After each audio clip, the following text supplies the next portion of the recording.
Thank you very much. I'm very pleased and honored to chair this session as part of the International Conference on Federalism, Devolution of Power and Inclusive Democracy in Nepal and across Asia.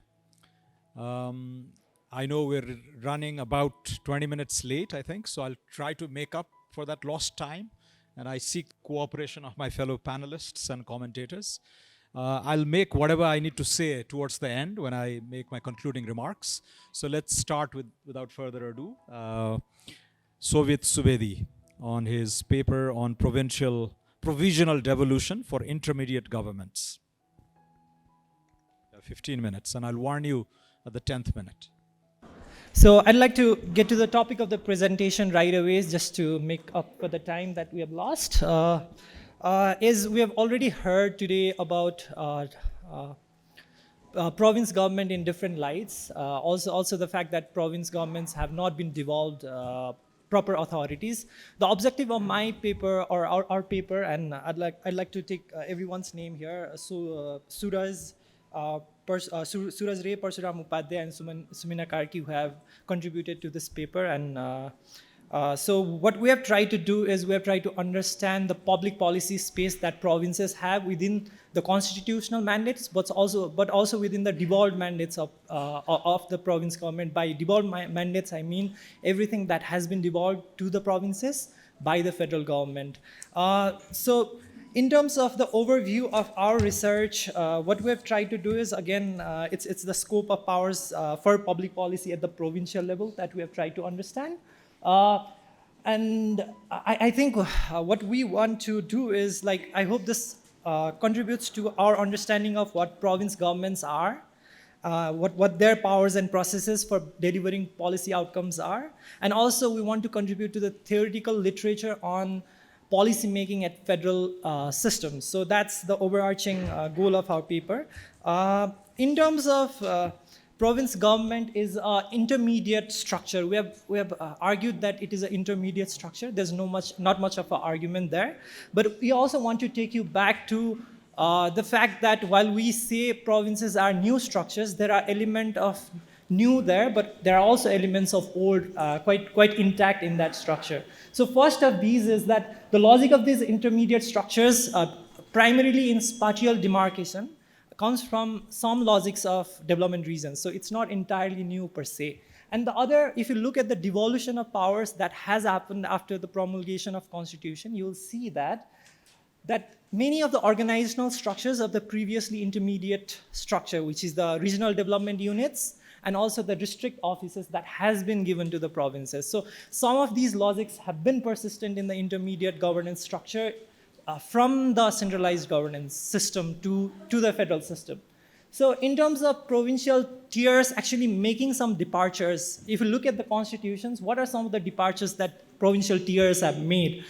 What we find is, this is the first time we have a direct political representation at an intermediate governance unit. And secondly, they have the constitutional autonomy, which they never had.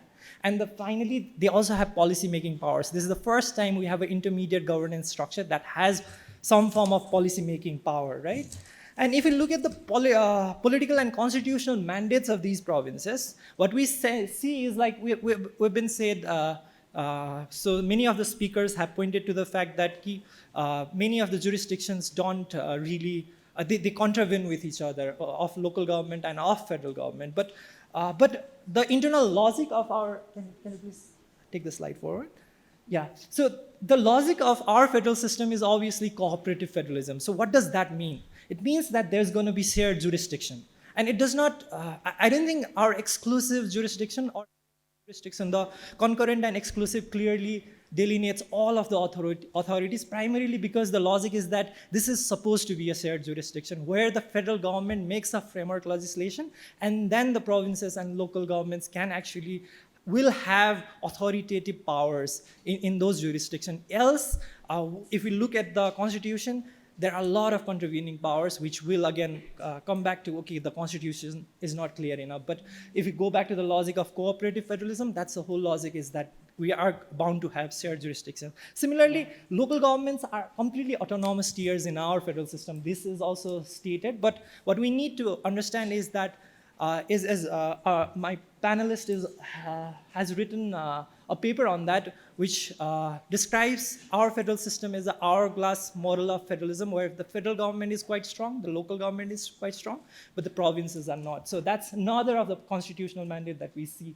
Similarly, if you look at the set of powers that provinces have, we see that they primarily have two set of authorities or mandates. One is law and order mandates within the constitution, and the development mandates. In the law and order mandates, if you look at it, it's supposed to be implemented through provincial police.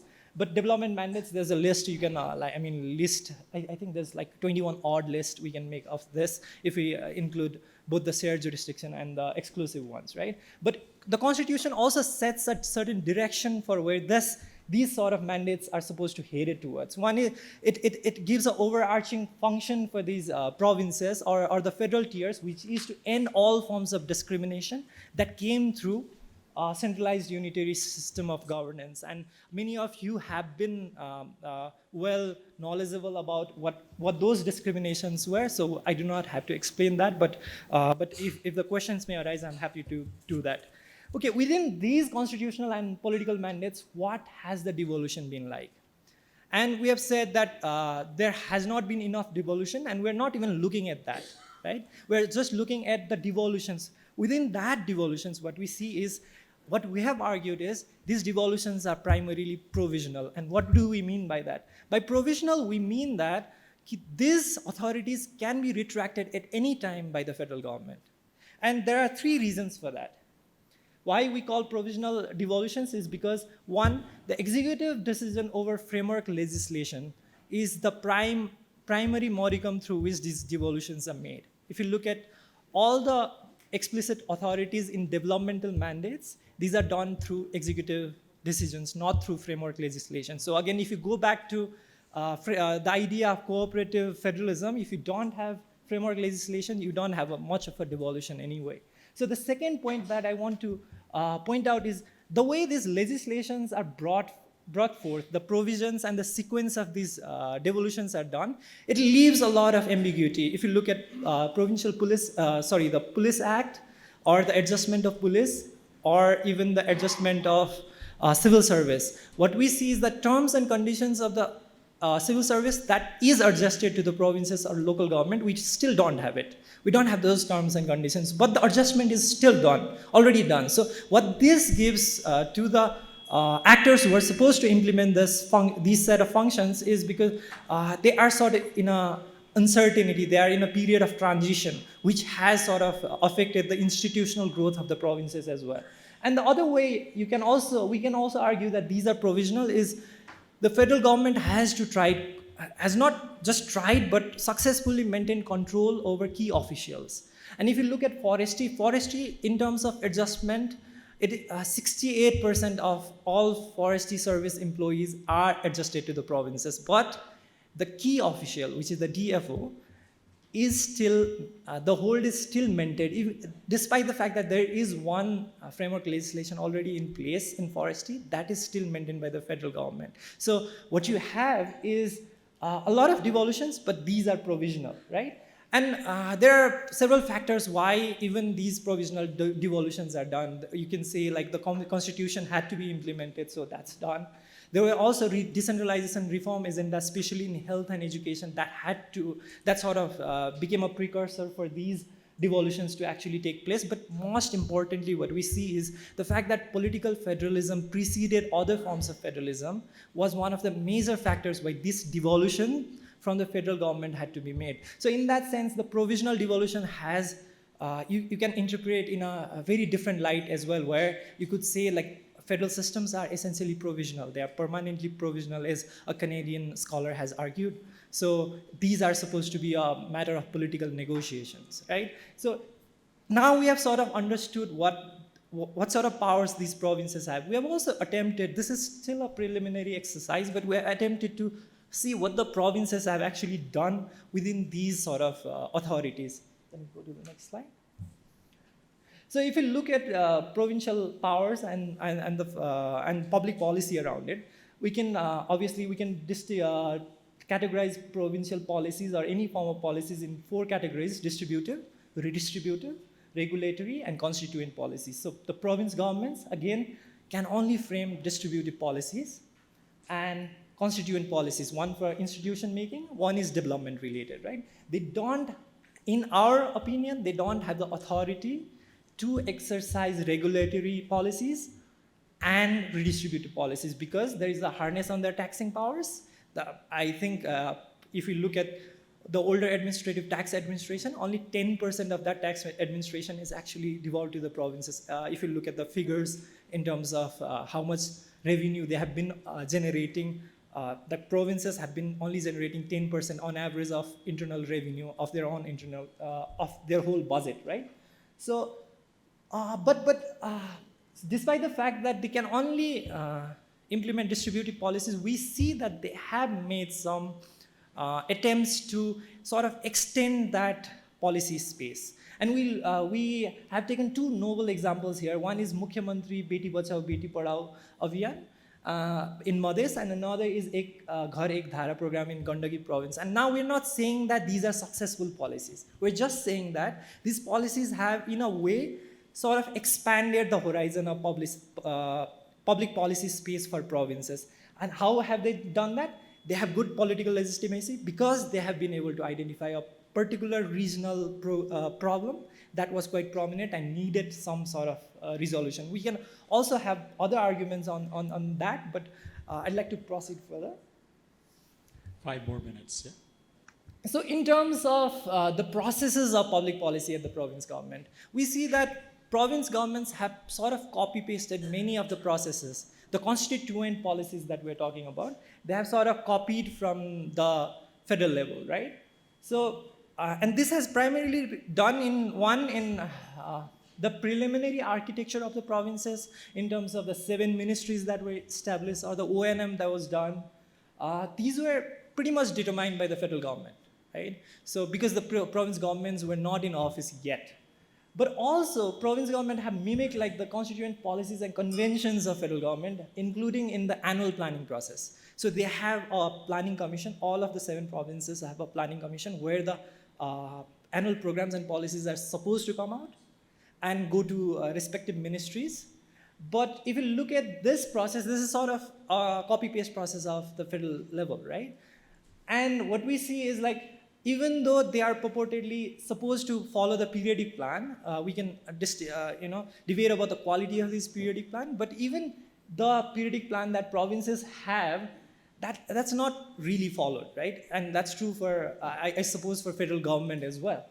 But that's because budget allocation is essentially a political exercise. I don't know what it else can be, but I'm sure there are alternative models to that, but this is a political exercise. And because of that, what we've seen is pork barrel spending and small projects throughout provinces. And this is not new to province government per se. This is also a challenge for the federal government. So now the small projects obviously raise the concern of economies of scale in provincial policy making.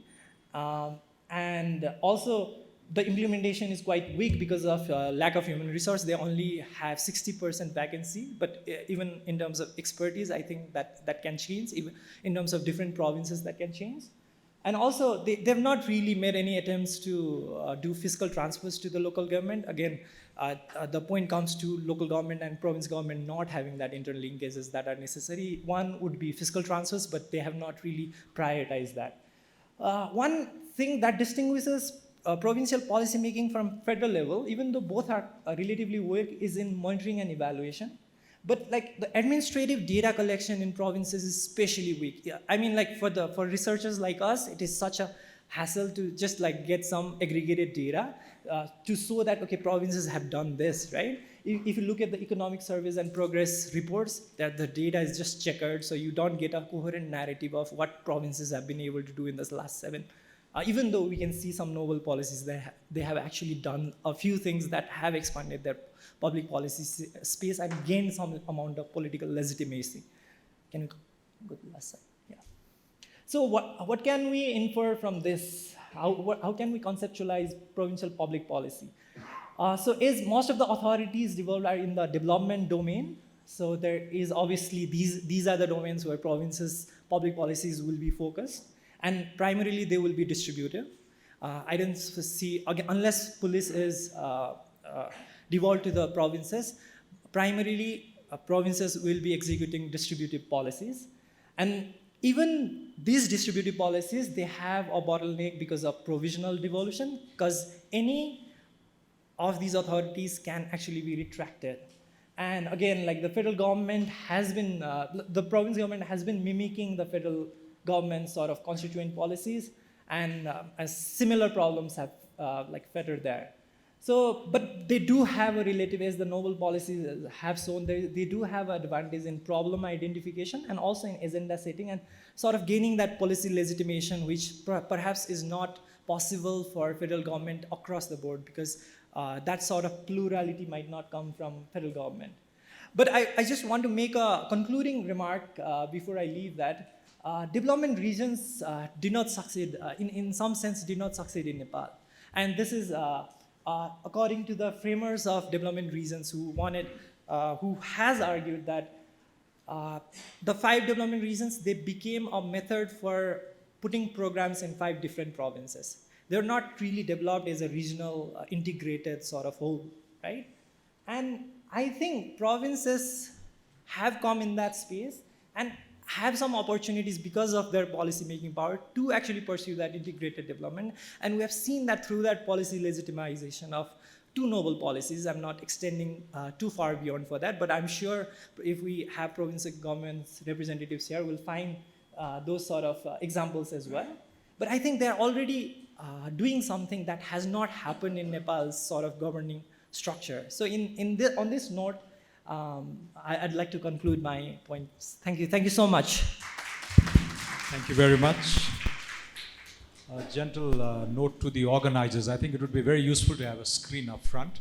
We have 5 or 6 more sessions to go, so we can, rather than turning back and following the slides, that would be very useful. You know, it's been said that there are only 2 things certain in life: death and taxes. And if you can't tax, you are no government. So that was a very nice illustration of what's going on at the provincial level. Let me invite Ian Payne for his presentation. Well, good afternoon, everybody. My name's Ian Payne, and I work at the Institute for Global Development at the University of New South Wales. But I also I reside in Kathmandu and have been associated with NITI Foundation here in Nepal since 2019.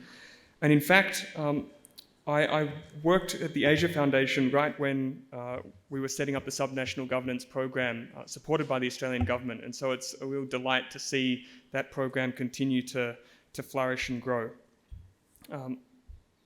I'd like to express my thanks in beginning to Kathmandu University, to the Asia Foundation, the Australian government, and all of the organising committee for putting on this event.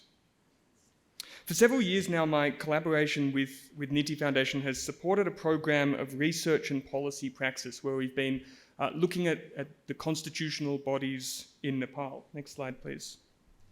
Building on previous constitutions, Nepal's 2015 constitution has elevated the place of these independent bodies. There are now 13, and you can see them listed there. And I've also put up a couple of photos of some of the knowledge products that the NITI Foundation program has developed over the years.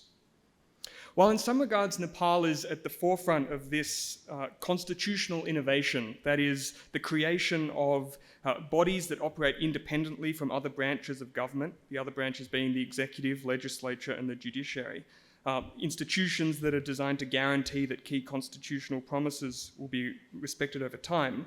While Nepal is often cited globally in the literature as being an innovator, Nepal is not alone. South Africa's so-called Chapter 9 institutions are another often cited example in this trend, and we can also look to Kenya, Sri Lanka, among others. And it's not just among the emerging democracies of the global south that we can see these kinds of bodies operating. I am Australian, as you may tell from my accent. The Australian Electoral Commission is typically seen as a paradigmatic example for a model of independent election management. Next slide, please. And so my first point is comparative and theoretical in nature. And that's to point out that around the world, the modern executive is increasingly subject to the scrutiny not only of the legislature and the judiciary, but also various non-judicial regulatory and oversight institutions that operate independently from other branches of government. In the creation of the constitutional bodies, in this regard, Nepal is not alone. Now, scholarship increasingly has referred to these bodies as the fourth branch, a fourth branch of government, so called because they do not neatly fit into the traditional tripart division of the executive, legislature, and judiciary. And the incorporation of these types of fourth branch institutions in contemporary constitutional design is now so common that one scholar, Charles Fombat, has remarked that these institutions are now considered core elements of modern constitutionalism. Put succinctly, and I follow the theorization of Tarun Kaitan here, and you can see the reference on the screen if you're interested to find out more. The purpose of these kinds of institutions is to guarantee that key constitutional promises will be respected over time. So, for example, he argues, and I would agree with him, that some form of election commission, operationally independent of political parties and the political executive of the day, is likely necessary to guarantee a minimal constitutional commitment to representative democracy. Next slide, please.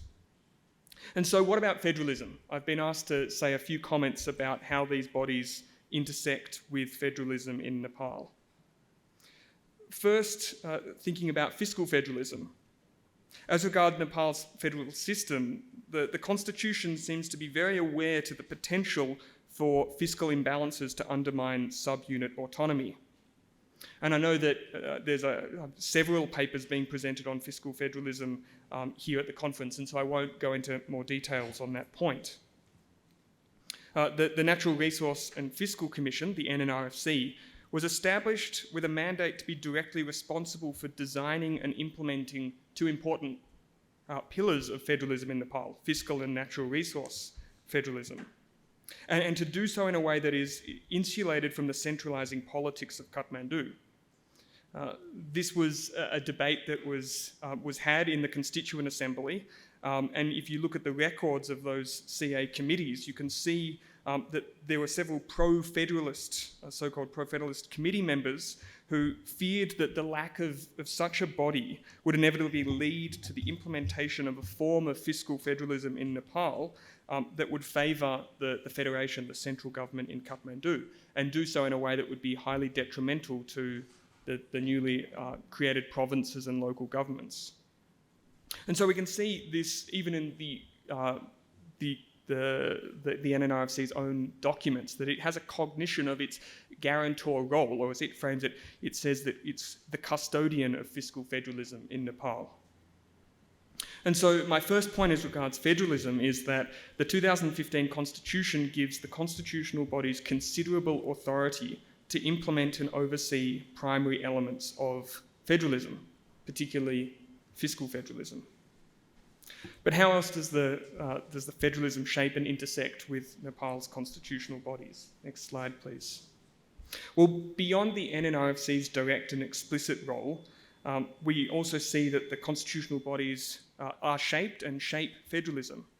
And indeed, I would say that even where the implementation of federalism is not primary to their mandates, the federal norm is an important ancillary that must be accounted for in their duties. So looking at the Election Commission, for example, it has a mandate to ensure periodic elections and thereby providing a credible guarantee to the constitutional norm of electoral democracy. It is, however, I would argue, impossible to separate the commitment to democracy in Nepal from the Constitution's other normative commitments. These give substance to what Nepali democracy is.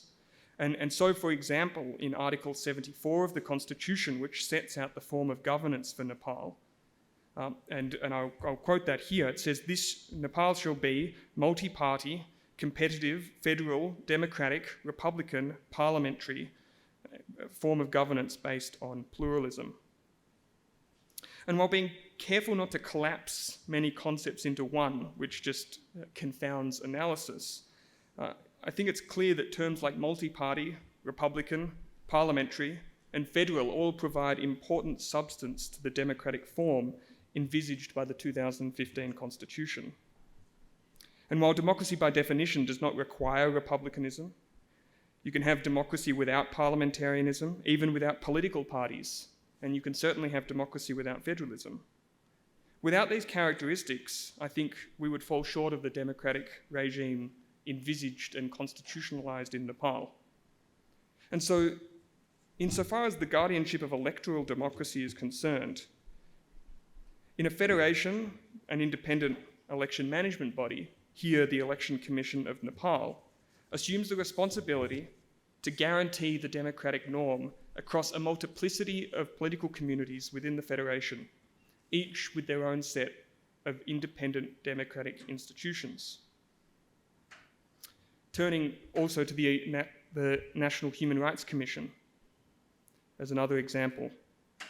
The twin reforms of federalism and the constitutionalization of human rights were both central to the progressive restructuring of the state that guided Nepal's post-conflict constitution making.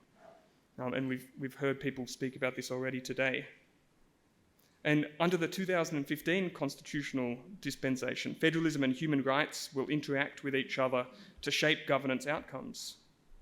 And indeed, like electoral democracy evolves in these 761 nodes, so will, as the manner of the plurality of policy, legal, administrative, programmatic priorities and approaches of these different governments.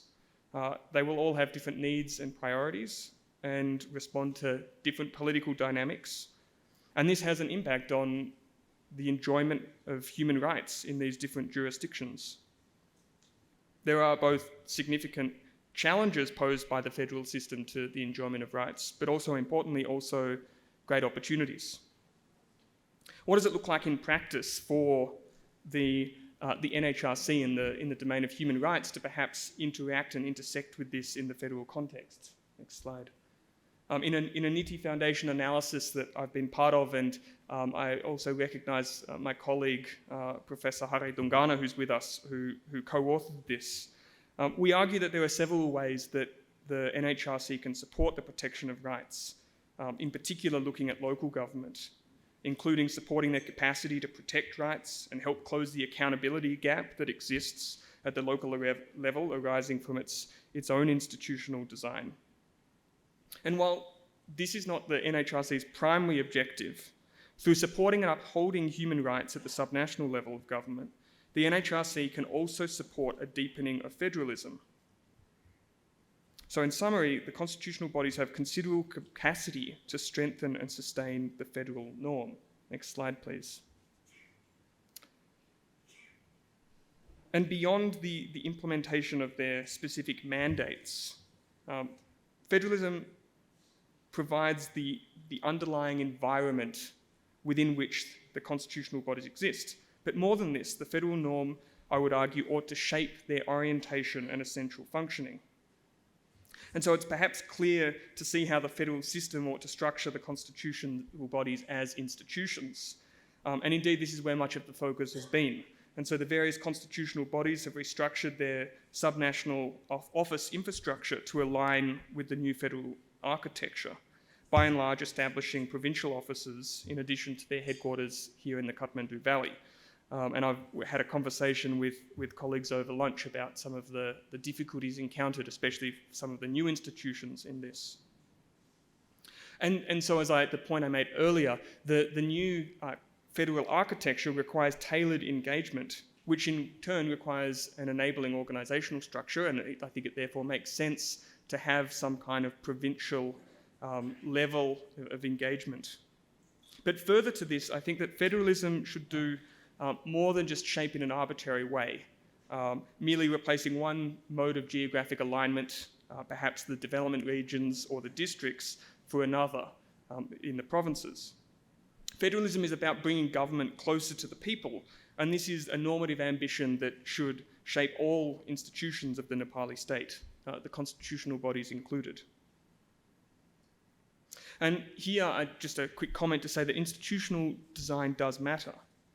Scholarly literature has begun to examine the way in which federations confront the question of how to disperse the authority of independent or fourth branch institutions across multiple orders of government, both as to whether they should be created as single nationwide entities and also the question of setting up office infrastructure across the subnational levels of government. Michael Powell, for example, looking at that election management bodies in particular, discusses a unitary model where the election management body administers both national and sub-unit elections. That's what we have here in Nepal. He also highlights a division of powers model where you have the separate entities created at the sub-national level. And this is a model when it comes to elections that we have in Australia, where you have the Commonwealth Election Commission, which administers federation elections, and then you have various state and territory-based entities which oversee state and local elections. Andrew Wallman is another scholar who's looked at the arguments for and against the establishment of subnational human rights institutions. Thank you.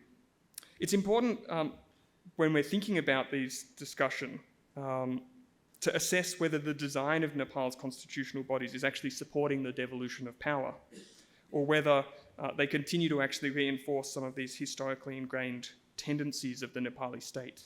Next slide, please. And so in this analysis that we conducted at NITI Foundation on the NHRC, we explored this a little further. And our conclusion is that the NHRC remains a very Kathmandu-centric institution.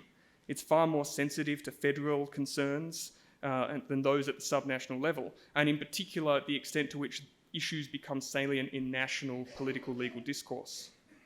And while there are strong physical, in its location, legal, structural, relational links between the NHRC and officials and federal institutions and actors here in Kathmandu, there's little to no structural links between the NHRC and provincial or local governments. And thus it shouldn't be surprising that the NHRC is more responsive to federal concerns. And while the NHRC is intended to be a national body that services all three levels of the federation, in actuality I think it serves much more like a federal central body. And I think this analysis could be extrapolated to the other constitutional bodies as well.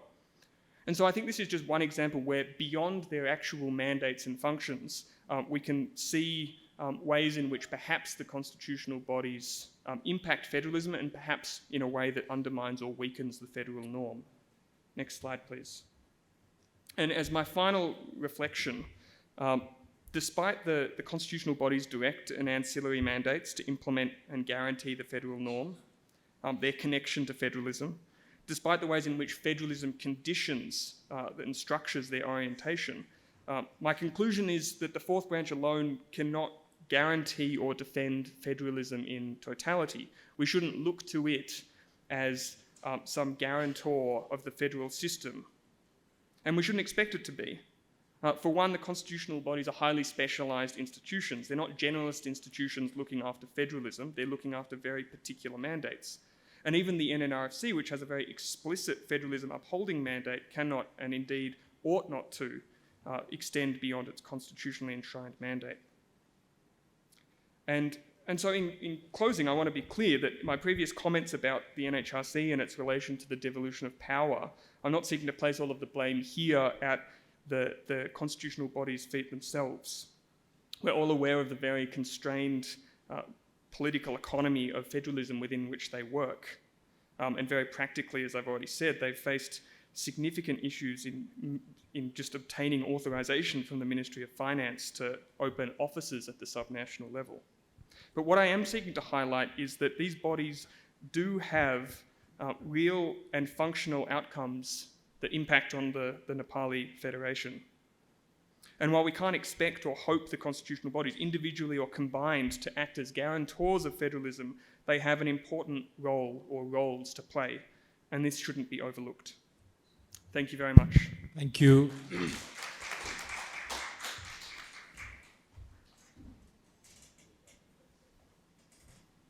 So Professor Walter Meyer from the University for Public Administration and Finance.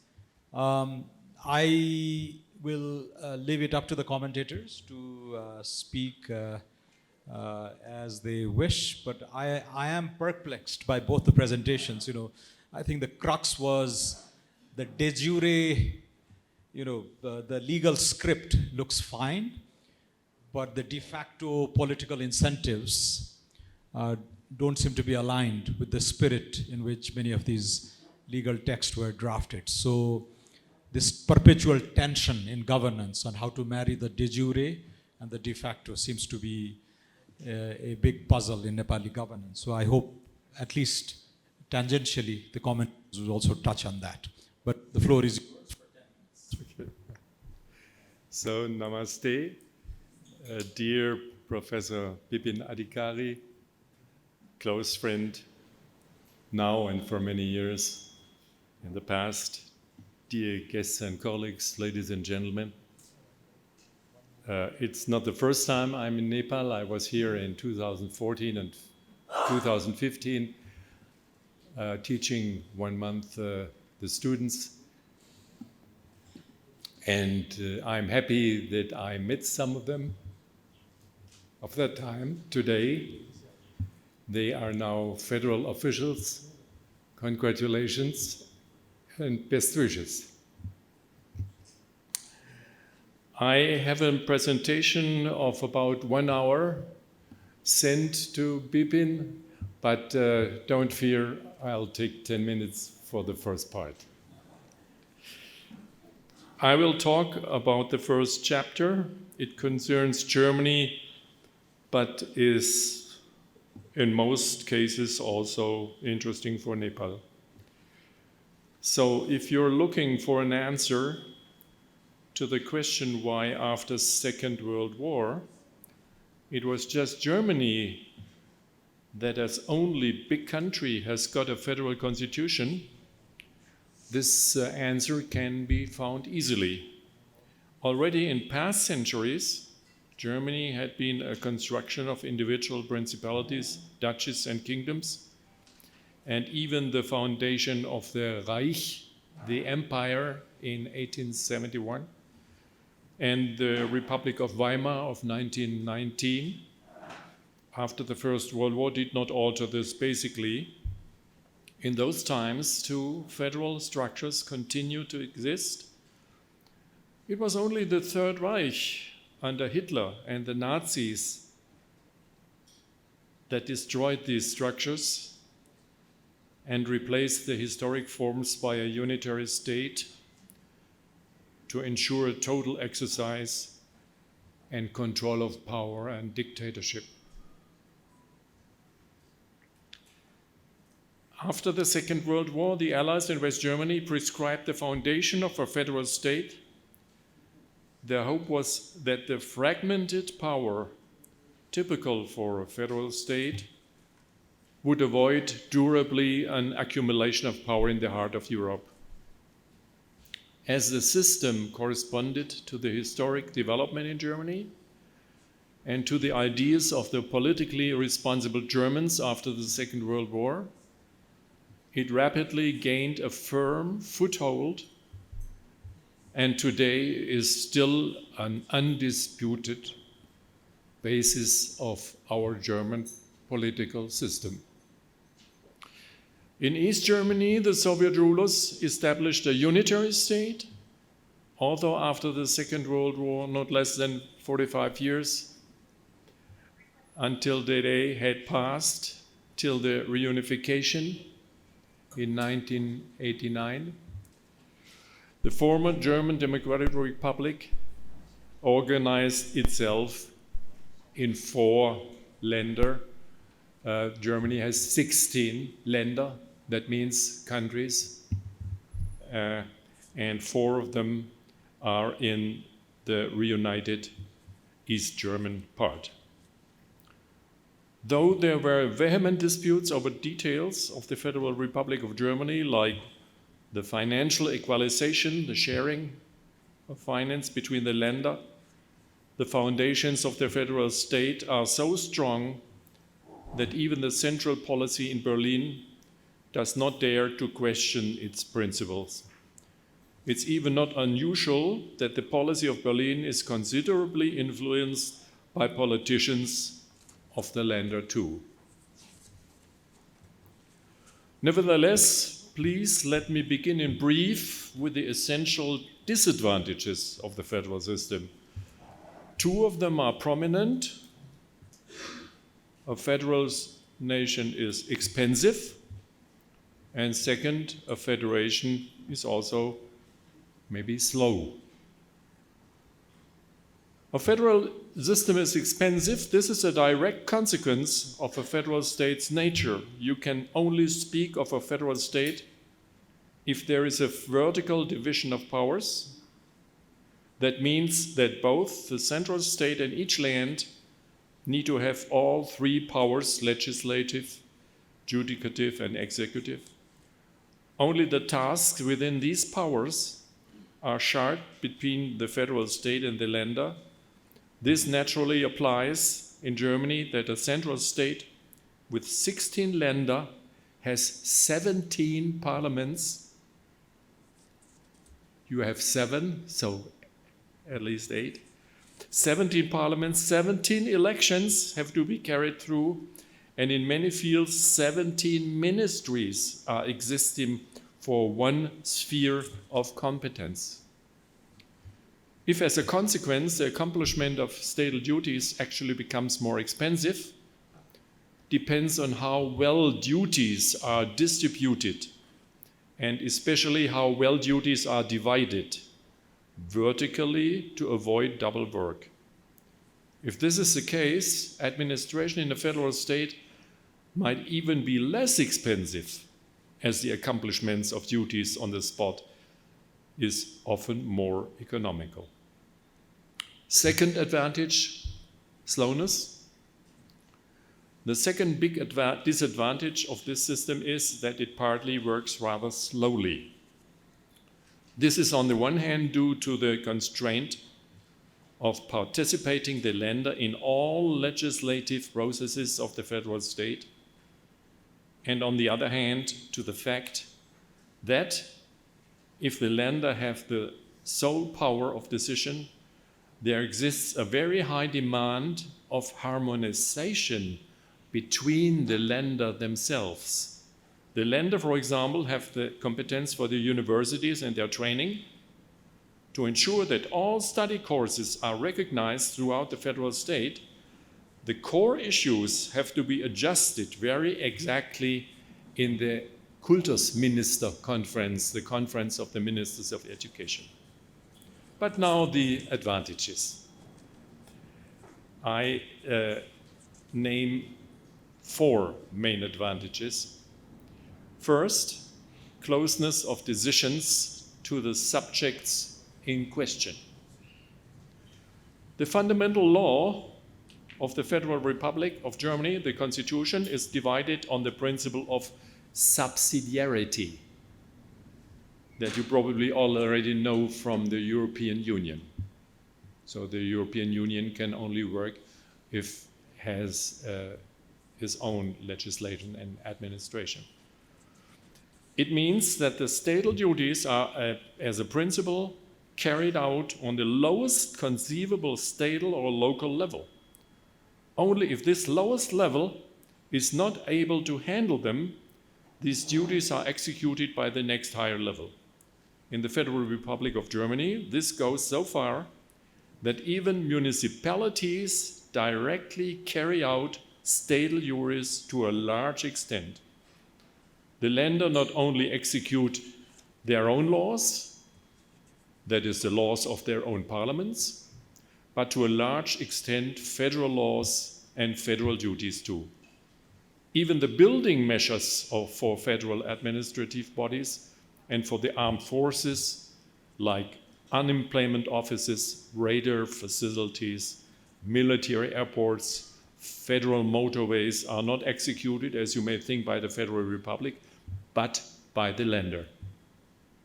The same is true for the field of jurisdiction. All courts in the Federal Republic of Germany are courts of the Länder, except the Supreme Courts, like the federal courts and the Constitutional Court in the center.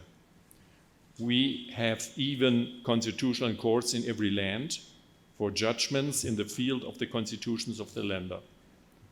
Despite the complex structure of a federal state, this means for the citizens that the statal actions on the spot are transparent for the citizens and can be better influenced by them.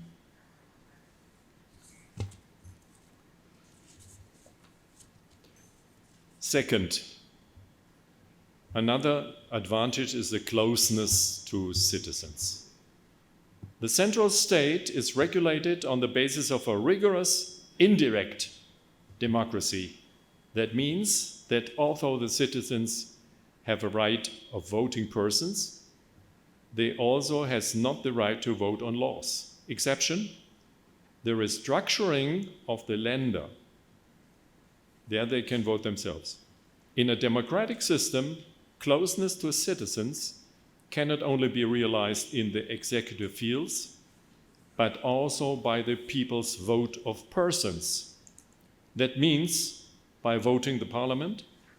In a federal state, the citizens' opportunities to vote members of parliament are double, as they elect both the members of the federal parliament, the Bundestag, as well as the members of the parliament of the land where they are living. For example, my land is Baden-Württemberg in the south of Germany. Interesting is that citizens are well aware of their double rights to vote. The citizens' votes often differ depending on voting for the federal parliament or the parliaments of the länder. They differ.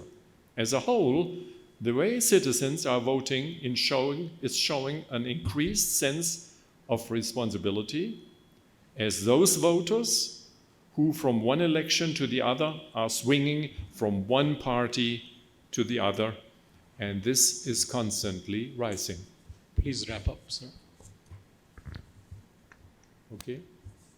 Please wrap up. Okay. Third, more intensive horizontal division of powers. We heard quite a lot about it. Democratic constitutional states need a cleverly devised system of division powers, and it's horizontal and vertical. The vertical division of powers, the member states in a member state must have all three powers: legislation, executive, jurisdiction, and therefore divided among 17 power holders, the federal lawmaker, and 16 lawmakers in the länder. This applies to the governmental and juridical power too. Everything is laid down in 17 constitutions, as I said, and this leads to a very efficient control of powers among all power holders, but may lead to impotence too if coordination fails. Okay? In the following chapters, 2 to 6, I'm talking about division of powers between legislation, administration, and jurisdiction, and maybe you can look at it if you are interested in my presentation, which is at the university. Thank you for your attention. Thank you. May I now invite Professor Tasneem Kausar? I hope the chair won't cut this settling time out of my talk time. With the permission of the chair and this fantastic panel that I've been with, thank you very much for this opportunity. It's absolutely a pleasure to be here, and the talks that are happening, the papers and the information that is being shared since morning, it has been super insightful. And what we were thinking at home were our own problems. It seems like it's a universal thing going on. The power struggle is everywhere, and why not? It's a different time, different information age we're living in, and we want to have our share. Why not? I totally agree. Federalism we are talking about, and I would take permission to be all over the place. I haven't been able to assemble my notes properly, so pardon me if you feel me going wayward, but just bear with me for next 10 minutes. 40% of the population of the world, it lives in federal systems of state. 28 countries have federalism. So it goes without saying that federalism will have many models and forms. It cannot be just one straight structure thing, but if I have to find some commonality, I would say that it will essentially have a power sharing formula. It will have power sharing between the governments, and main purpose would be to maintain a check upon the overreach of those governments, and alongside that, of course, very, very important and in modern times is the efficient delivery of public service to the masses themselves. Now, if I could just get to one key point in my observation is that federalism itself has been going under transition. It's just not you and me and our countries going through the process, it's the very concept that's been going through. So if you allow me and just bear with me to bifurcate it into modern and traditional models, the traditional model of federalism has been more doted upon the state. I would say it was more state-centric, where the purpose was mainly the unification of the state and then maintenance and continuation of that unification. And of course, if with that came the fiscal models also, where originally the idea was pooling of the resources, and it was more like rationing those resources, and which eventually now have turned into transfer of resources, disbursement of resources. This idea has transformed in last half a century into a more citizen-centric federalism, where the whole concept is to deliver best of the government to the public at large. Now, with this transition happening, naturally, it's this serious paradigm shift needs to be adopted in the states as well, those states that had been practicing federalism. Now, Pakistan does not have a very happy record of constitutionalism, but on the other side, with federalism, we have been doing great. We were born federalists. When the state was made in 1947, we had a federal system of government. We adopted 1935's Government of India Act right away, because in our independence campaign, one key notion was provincial autonomy, and you could not have backtracked it at that time. So Pakistan was a federal state by birth, and by practice, I would not say much. I would say it was a federal state with very centralized tendencies, so sort of federal by pretense, but central by practice, if I have to put it.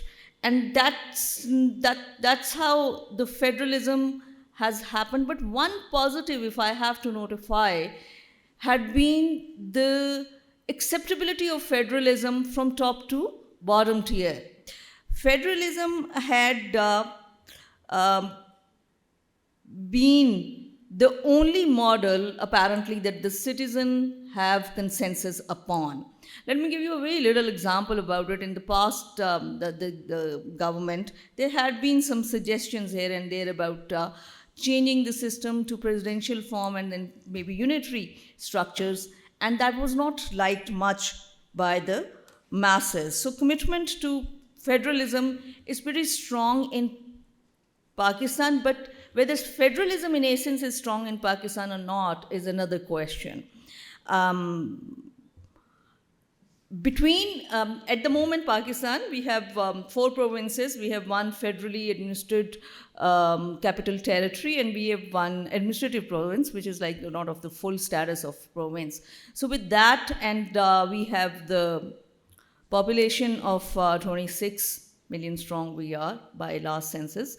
So with that population and that federal structure, still the 1973's constitution is the one that we are ruled by, and there was a federal constitution with all that apparatus of federalism there, with the concrete legislative list and with the provincial and federal. Not provincial in this time, but provincial, federal and concurrent legislative list and all that. But between Constitution of 1973 And 18th Amendment, there have been a lapse of almost 4 decades. Now, 18th Amendment was passed in 2010, which the whole purpose of the amendment was to decentralize. The whole purpose was to devolve power and autonomy to the provinces, which had been like one of the major concerns as to the federalism working in Pakistan, because resources were so concentrated in the center, and provinces were not allowed to even legislate on a lot of relevant issues that they were very concerned about. So in 2010, we brought in the amendment. But again, as I've said, as I'm going to say, that it's just a legislative instrument at the moment. With the legislative instrument and what happens in the practice, there is always too much going on in between. During that phase, there are always problems. Just to consider that the federalism or whatever model it would be, it will be some kind of a linear process is a very naive thinking. To just imagine that each phase will follow the next phase logically, they do not essentially. It's more complex than that, and there are more power players than one can imagine in that.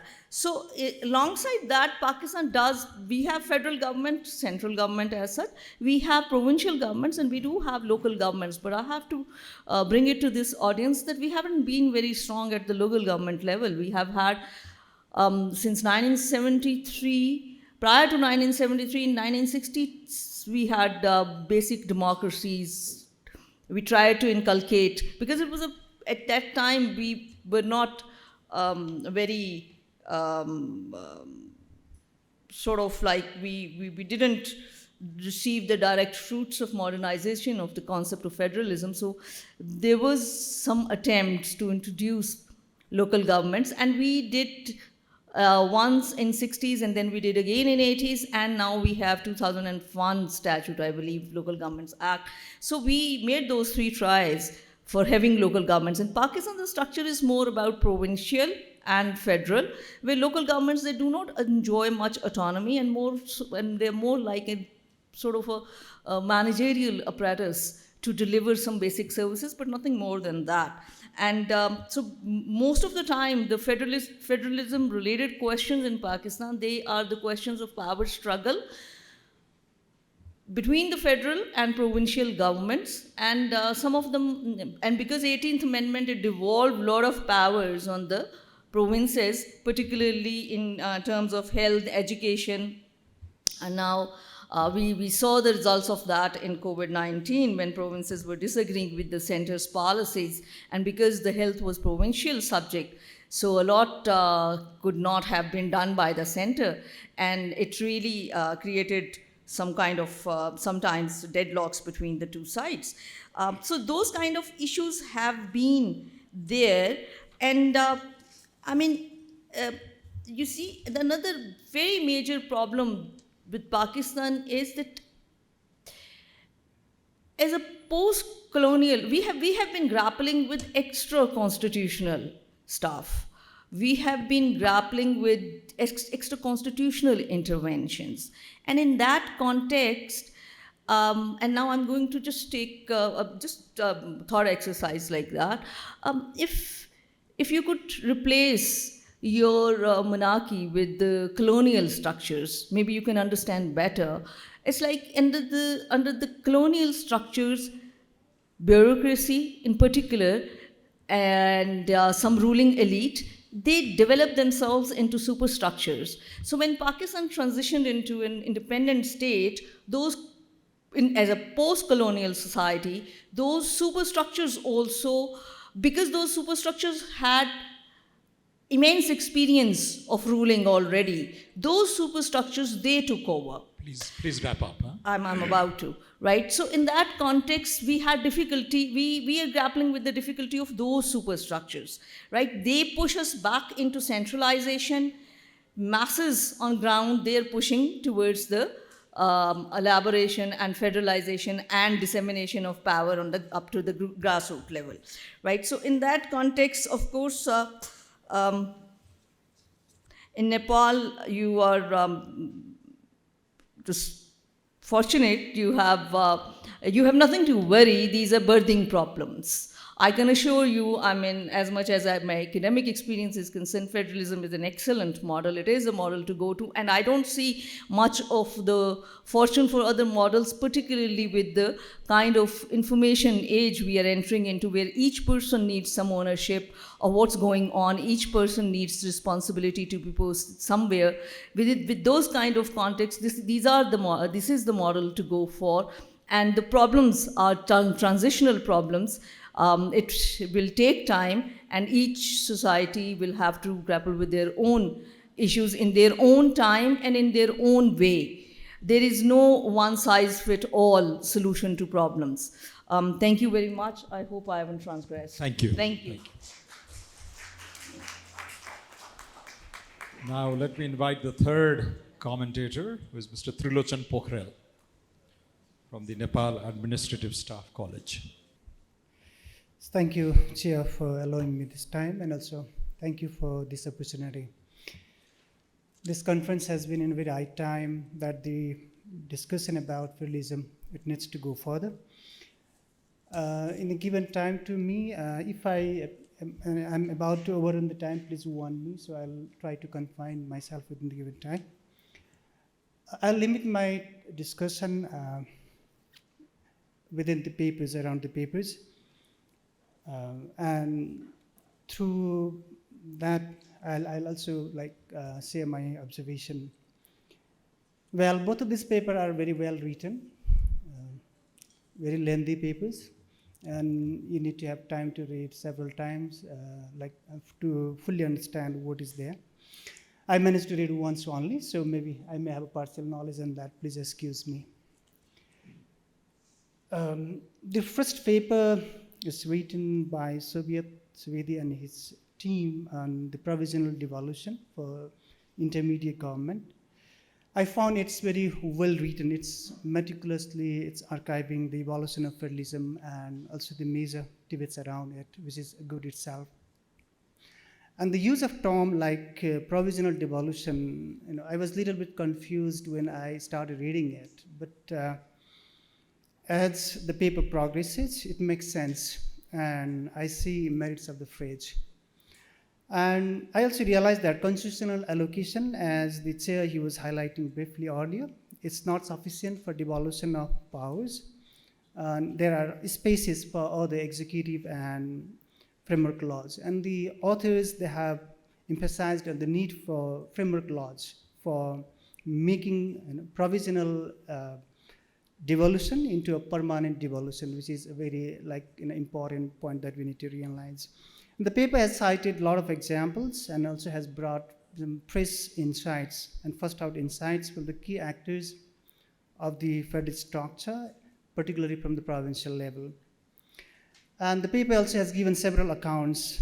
And finally, it ends with some key imperatives for creating spaces for policy making at the provincial level, which is itself a very good work on that. But having said that, I see some of the opportunities where we can, it's not like a compliment to the paper, maybe open discussion, open points for every one of us in the room to think further. Maybe we need to start thinking about not only the vertical spaces in this federal context, but also the horizontal spaces where the provinces, for an example, the inter-provinces dialogues between the provinces, and also about the downward spaces, how with the local governments particularly, they're also important, how we can create those spaces for the dialogues. Maybe we need to think about it. And also we need to think about, for an example, making provinces as the lab for innovation. So we can cite example of some of the provinces. For an example, the political maneuvering, what is happening in province 1 can be itself a good experiment of the constitution. Maybe we can learn a lot from that and then build on further. And this innovation can be in different sectors, for an example, like policy or governance or development, finance, federalism itself, or so many other aspects. So we have been cited like Nepal's federalism is an hourglass model that many of the scholars, they say about it. It's okay, but we need to debate, we need to start debating on that, how this hourglass model can be made best functional maybe in terms of policy making or several other aspects of this federalism. And somewhere maybe we need to think on, when you talk about policy making, about the issue of harmonization versus autonomy. Where do we manage this one? Where do we balance it? When you say about harmonization, maybe the central oversight of the central jurisdiction or central control will be heavier. And when you say autonomy, maybe there are certain other issues. How do we manage it? And there's another emerging issues that we need to discuss about the administrative devolution versus jurisdictional devolution. The Constitution has some jurisdictional devolution, but on the other hand, the executive orders, they are superseding the constitutional devolution. That means how do we balance these two things? That is another issue again. That is what maybe the de facto and de jure devolution that comes in between. So we also need to think about imagination of province itself. Are we clear about the imagination of province? What type of province do we actually want, and how do we want it to be functional? So, and how the provincial leaders, they are thinking about it, and those the actors, those who are like working in this federalism, how we are thinking about the imagination of province. Maybe we can do some of the experiments and make the provincial models like that we have.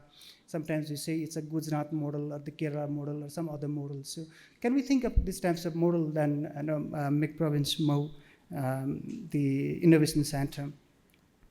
And there's also issue of legacy versus innovation, which one we want to do. Like provinces, when they started working, maybe they have this space for innovation, but they are superseded by the legacy problem. So how do we actually go away from the legacy and start innovation? These are some of the issues. And this innovation can be in several spaces, it's in several areas. And the final point for the first paper is considering the provinces as the lab for deepening democracy and leadership development, and also preparing future federal leaders. Maybe, in my understanding, generally we say that the leader of the opposition party is waiting prime minister, but I would see that the chief minister should be the waiting prime minister for the next term. So how can we imagine that one? That is again important for that.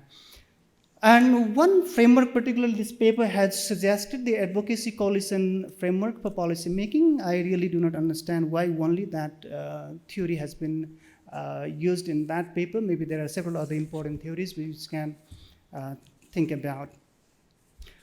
Going to the second paper, again, the constitutional bodies assessing the role of Nepal's fourth branch in supporting constitutionalizing federal transition. Again, it is excellent, well written. A lot of good issues are there. So it has a detailed assessment of Nepal's arrangement for safeguarding human rights, both in before 2015 constitution and after post-2015 constitution. And it also highlights the different aspects and intensity and reasons of exclusion as well, which is again excellent one. And it recognizes the strength of 2015 constitution for protecting citizens' human rights. It also critically analyzes the potential roles and limitation for progressive realization of human rights from the perspective of local government, which is interesting.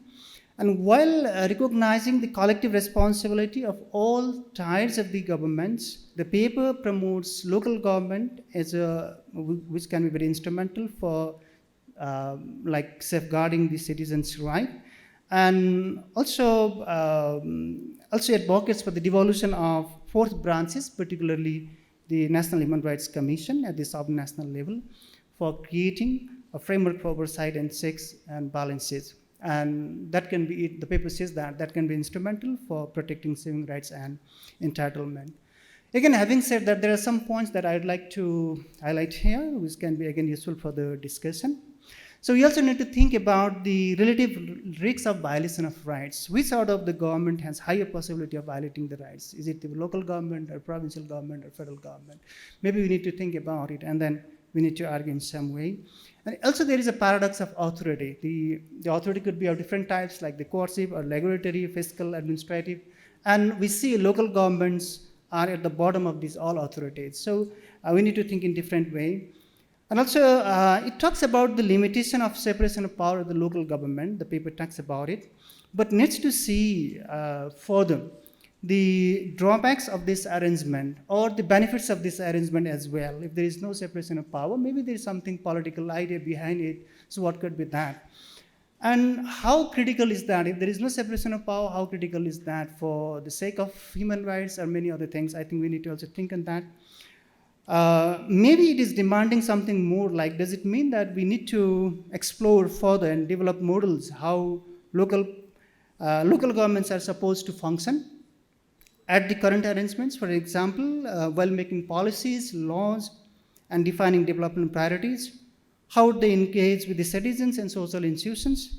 And how would they be accountable, and how citizens can hold the local government accountable? Maybe there are other issues we need to think. And local governments are mainly designed for delivery of public services and engaging citizens in state affairs. So what impacts will it have by assuming them to be a playing field for partisan politics? The author argues that there is no opposition at local government, and that may be one reason why there is no checks and balance. So maybe we need to again think on that one. So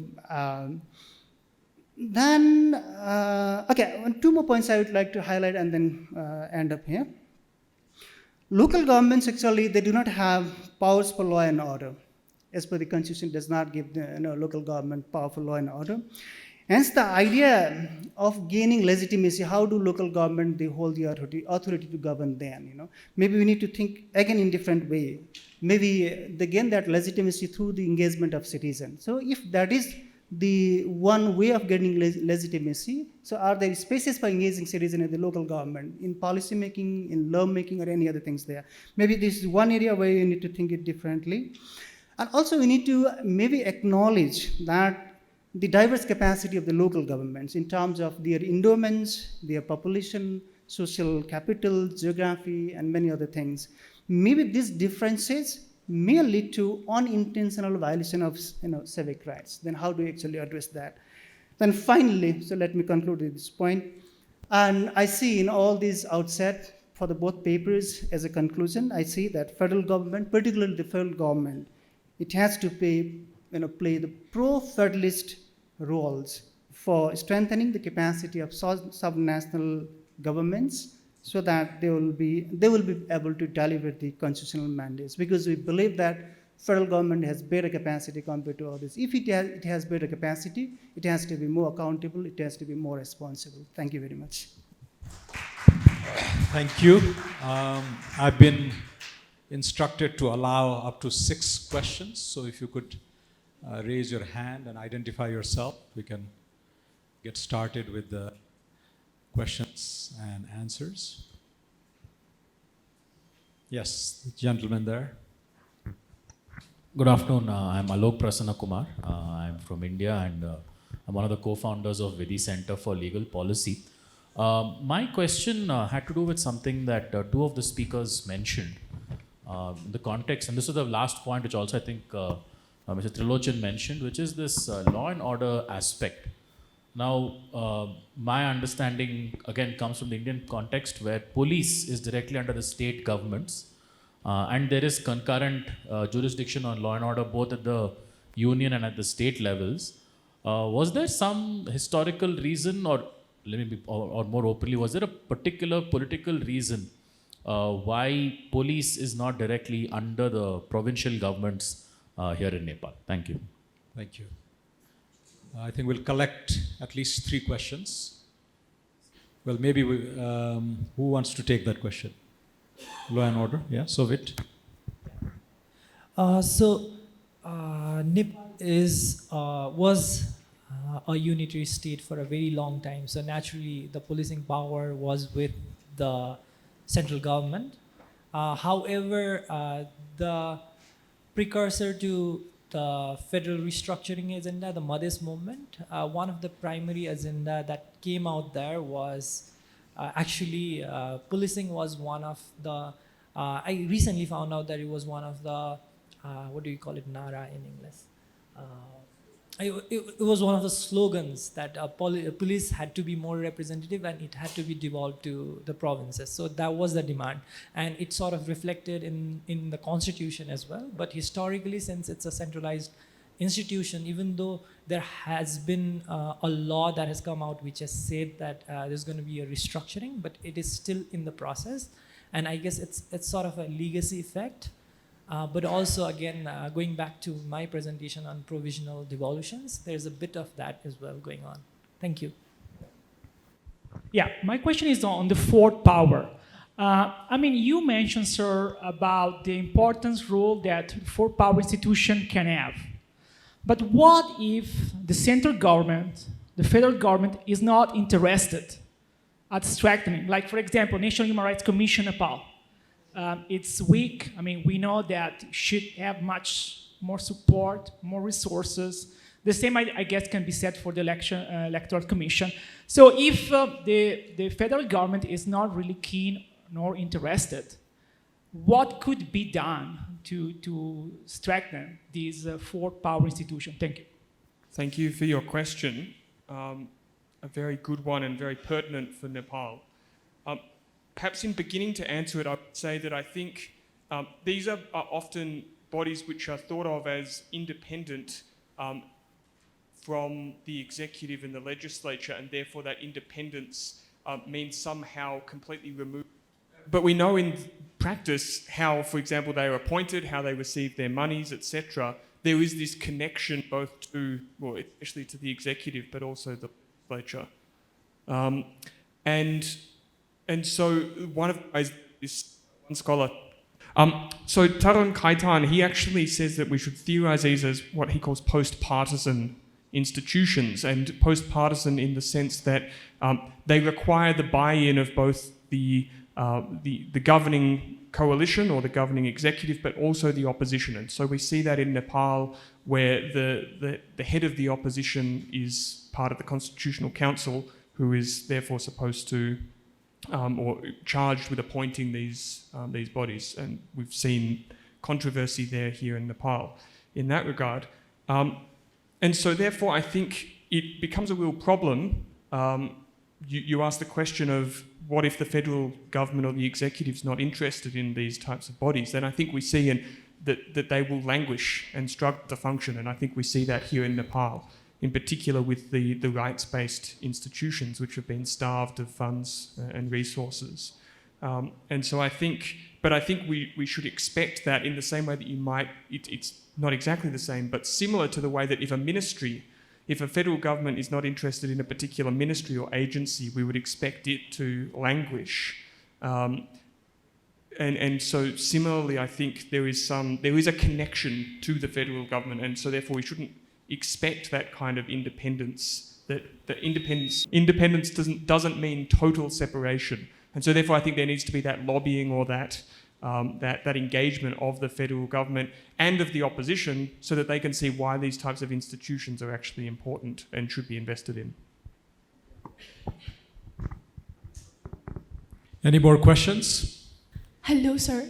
My name is Pushpa Dangal, and I'm a LLB student at Kathmandu School of Law.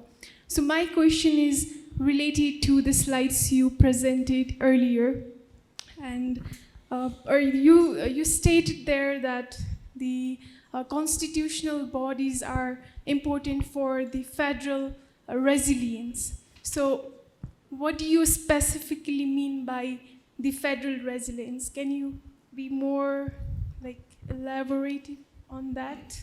Yeah, this is for Soviet? Yeah. No. Yeah. Thank you for your question, Pushpa. By federal resilience, I simply mean that the Constitution, Nepal's 2015 Constitution, makes a commitment or a promise, we could say, to federalism. And that commitment is to the Nepali people. And so we have this question of, will this norm that's enshrined in the Constitution, will it actually continue over time? Will it be a credible promise to the Nepali people? And so when we talk about the resilience of the federal norm or the resilience of electoral democracy or of human rights, we talk about that endurance, and does it actually remain credible and real to citizens? Very good afternoon. I'm also tempted to say something because Dr. Wagle motivated to speak up. And my name is Kalanidhi Devkota, Executive Director, Municipal Association of Nepal, and I'd also like to distribute the question to the very distinguished panelist. My question, or rather my inquisitive, is for Professor Tanseem. Sorry if I had pronounced it not correctly. Since you rightly mentioned that the Pakistan is rather grappling with something that's extra constitutional affairs, that's probably the beyond the constitutional provisions. So could you shed some lights upon do you have some sort of kind of fiscal commission that is something like we have in our constitution? We have the National Natural Resource Management and Fiscal Commission that recommends to the federal government to distribute the block grants. We have 4 types of different grant system. So do you have some sort of that kind of commission and some sort of like constitutional authorities and bodies that strengthen the fiscal federalism? Thank you so much. Thank you for your question. Yes, we do not have as elaborative 4th branch institutions in the Pakistani constitution, but we do have some of them. We have a National Finance Commission, and I am making a presentation tomorrow about fiscal distribution of resources in Pakistan in particular, right? So we do have that commission which recommends the distribution of financial resources between the provinces. And we also have Council of Common Interest, which my colleague previously mentioned hadn't met in 5 years. It had been actually meeting, but on non-issues. So it's not a very active body. And alongside that, we have Election Commission. So with these 3, we only have these 3 institutions as 4th branch institutions, but it's like old constitution, 50 years ago it's made. So as far as 4th branch institutions are concerned, we can, I'm not sure that we are actively looking at the moment into any or incorporating any. We're not looking into. I hope I've answered. Right. Thank you. Okay, thank you very much. I think we've recovered some time. Do you want to go? Okay, probably make this the final question. Thank you, sir. Namaste. My name is Navin Khatri, a BA LLB student at Kathmandu School of Law. My question is directed to Mr. Ian Payan. Article 265 of the Constitution of Nepal provided for reviewing 7 constitutional bodies of Nepal after the 10 years from the date of promulgation. So there are 7 commissions, constitutional bodies that are reviewed after 22 months from now. So what's your thought about the reviewing of those 7 constitutional bodies? I also hope that our MP Wagle would address these questions at the end. Thank you very much for your question, Nabin. I was talking with people about this over lunch. Perhaps the first thing that I would have to say is that I think the constitutional bodies, all of them, all 13, including those bodies that you mentioned that will come under review, have immense potential to affect positive change in Nepal. That's my first point. But I would say, perhaps secondly, that some of them, I'm not necessarily normatively committed to them being in existence. In particular, these other commissions. I think they can provide, they can really deliver on their mandates, but they're not necessarily the only constitutional tool available. But that being said, I think that they haven't been given, back to one of the earlier questions, they really haven't been given any opportunity to flourish by successive federal governments now.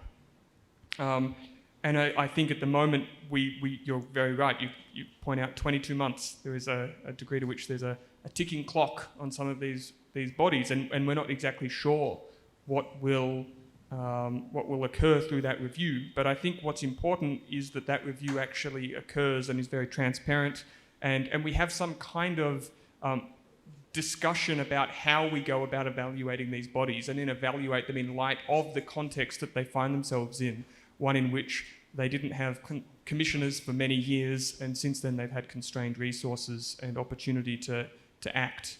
And so I think it would be it would be most unfortunate if we didn't have a process that enabled that kind of discussion. And I would hope that that discussion would shed light on the issues that these bodies are designed to try and address. And I would hope that it would perhaps result in the strengthening of these bodies with reinvigorated mandates. I have fears that that may not be what occurs, but I think for those of us who care about these issues and think that there is great potential for these bodies, that's what we should be advocating and working towards. And as part of NITI Foundation's ongoing project on constitutional bodies, we are thinking through how we can be a creative and really helpful actor in that review process, including asking these big questions about what is the yardstick that we use to measure these bodies against.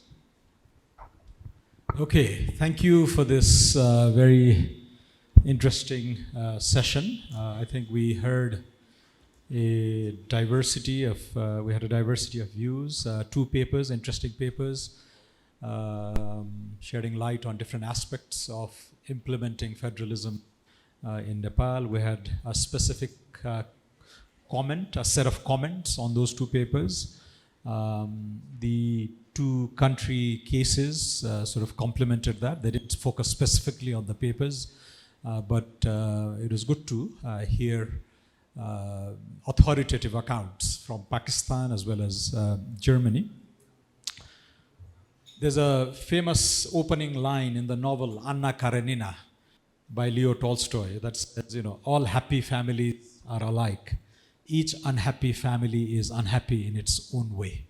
So this discussion on federalism also reminded me of that line. We have born federalists in Pakistan to reluctant federalists in Nepal, and I think the papers sort of covered that. What I would have loved to see is this disconnect, as I indicated earlier, between the original constitutional legal spirit and why these things sputtered or faltered, right? And this is where, as economists, I'm not a lawyer, but as economists, we always look at incentives, right? It's real, tangible, what's in it for them. The political, economic incentives need to be aligned with these legal constitutional provisions. And I think, the lack of political will to go ahead with the original spirit of the Constitution rests on popular legitimacy, a popular demand, a popular appeal. And I think these disconnects, these divergences would need to be explored. And on the first paper, this provisional authority, the constitutional authority, making of the provincial legislation very fragile, very whimsical, very discretionary, I think is a cause of concern.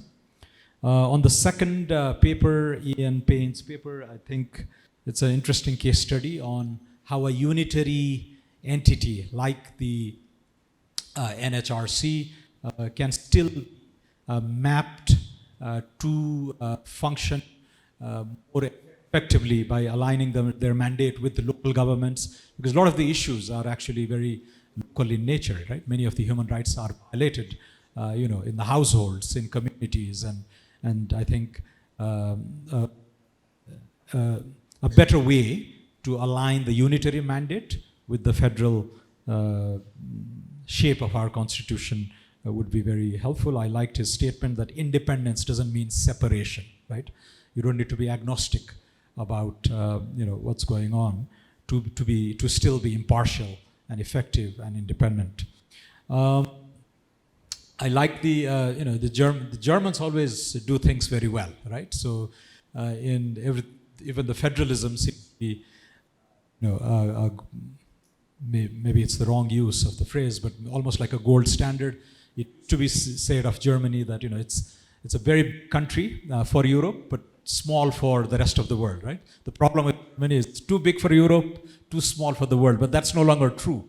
It's growing, and it's so with the economies of scale, the size, federalism seemed to have been quite well mapped. And as we see in India, the United States, the large, populous, geographically diverse countries, federalism is an open fit. With countries like Nepal, where the origin, rationale, the raison d'etre was slightly different. It was born out of this perception that historical discrimination, exclusion, a centralized state for almost 250 years.